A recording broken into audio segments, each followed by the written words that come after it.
Hello everybody, welcome to a freshly squeezed Saturday video, and you might be wondering, why have you got a hairstyle like the Beatles? Well, I'm going to go out and have my hair cut in a minute, because it's getting too long, and yes, I'm definitely looking like a bit of a Beatle. I wanna hold your hand. Hey John, let's go outside and have some, I don't know, chips. That's, I don't know, that was an impression about. Any case, it's a Saturday, come on, got to get that energy for the weekend. Any case, right, rewards totals. Now I was going to do like a big kind of like spreadsheet and all this, but somebody's already beaten me to it, and the thing is, when they've presented a better thing than you, then it's best to just shout at that particular person and reference it. So shout out to Misty K. I will remember to put the link to Misty K's information in the description. Misty K does YouTube, does stuff for the Portuguese part of the community, does some amazing infographics, so shout out to them. You can check out this in the link in the description and as well on screen. So Mr. K has put the total rewards for the summer double track event. A lot of time and effort and work has gone into this. So let's kind of like have a look at this, because it is kind of like it's very important.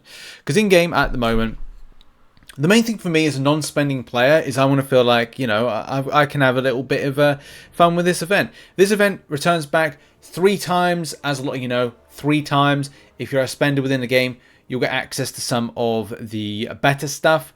If you go for the extra days, there's a lot of kind of like misconception with it, and that's the problem with it, of like how you access certain things.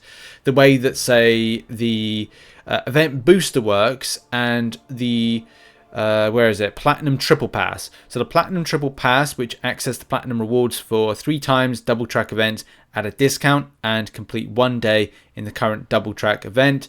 Then there's, it seems to be like if you buy the boost from it, that you're able to get more, or I think it's this boost. It was like an extra, you get the extra days as part of the, as part of it. So it's kind of like, it's all very kind of like a little bit confusing with kind of like how it's put together. And this is like, thank God I don't spend, because I'd kind of be like, well, what am I spending on my money on? How am I getting this extra stuff?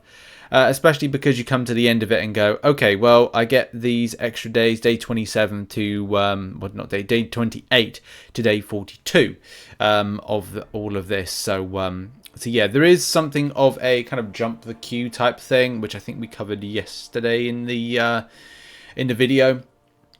But look, you want to find out like value-wise what you're getting. So let's go with non-spending. Shout out to Mr. K, because look, this is explaining it very nicely. So for free, us non-spending players get access to the following. So we get ourselves, let's get the red circle of doom on this, because you know it's always good to kind of like follow these things.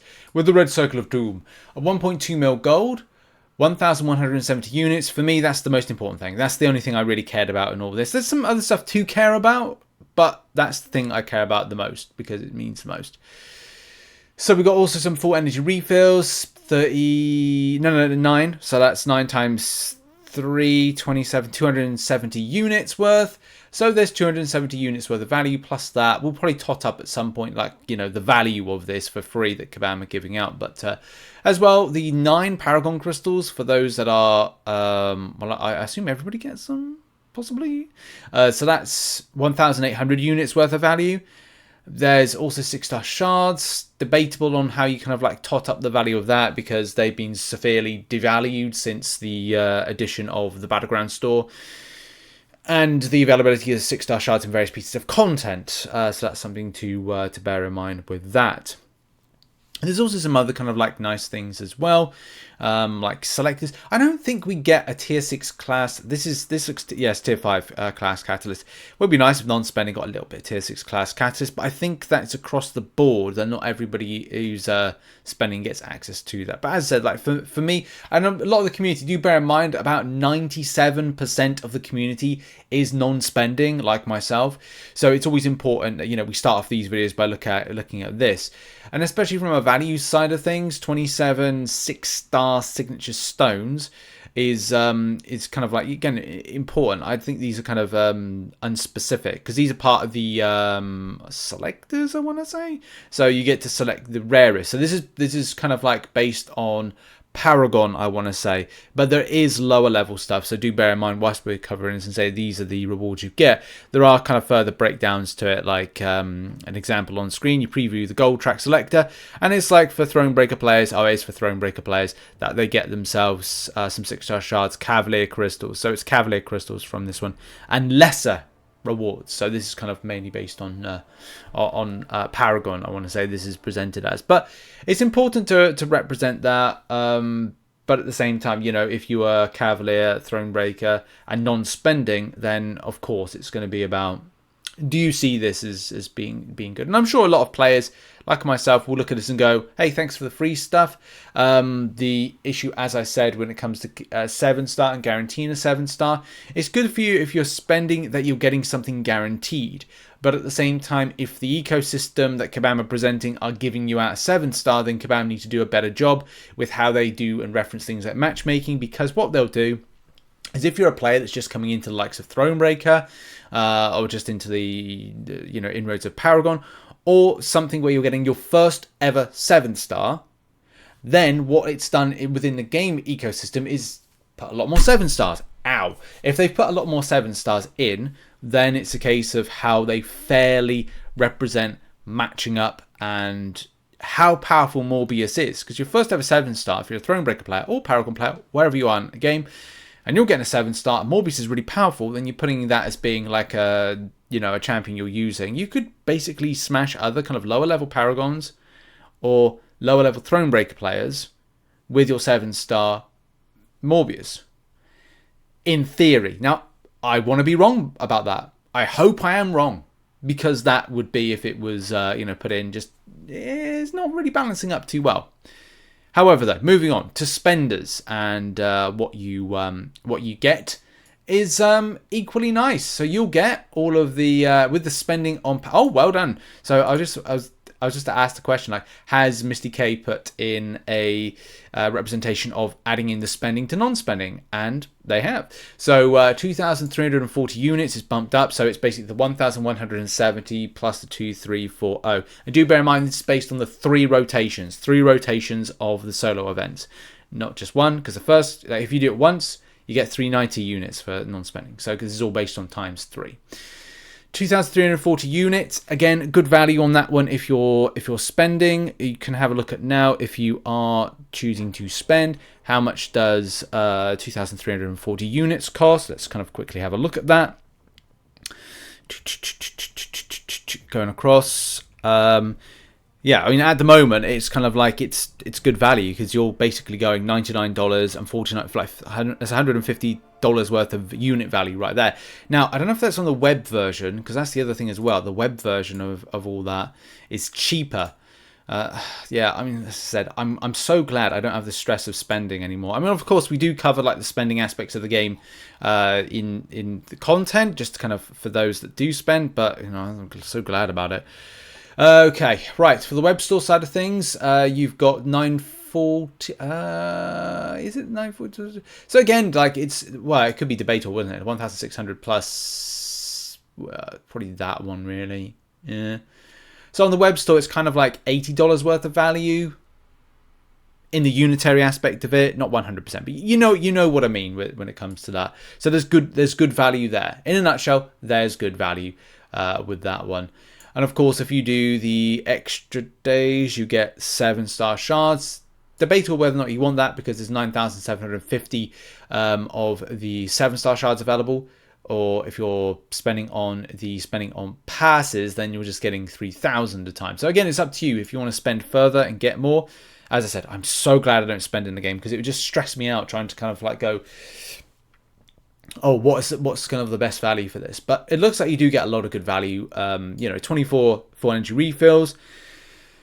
I'll just do the quick calculations right now on that one. How many what's the unitary value of that? 30 times 24 is 720. So 720 units worth of value with that one.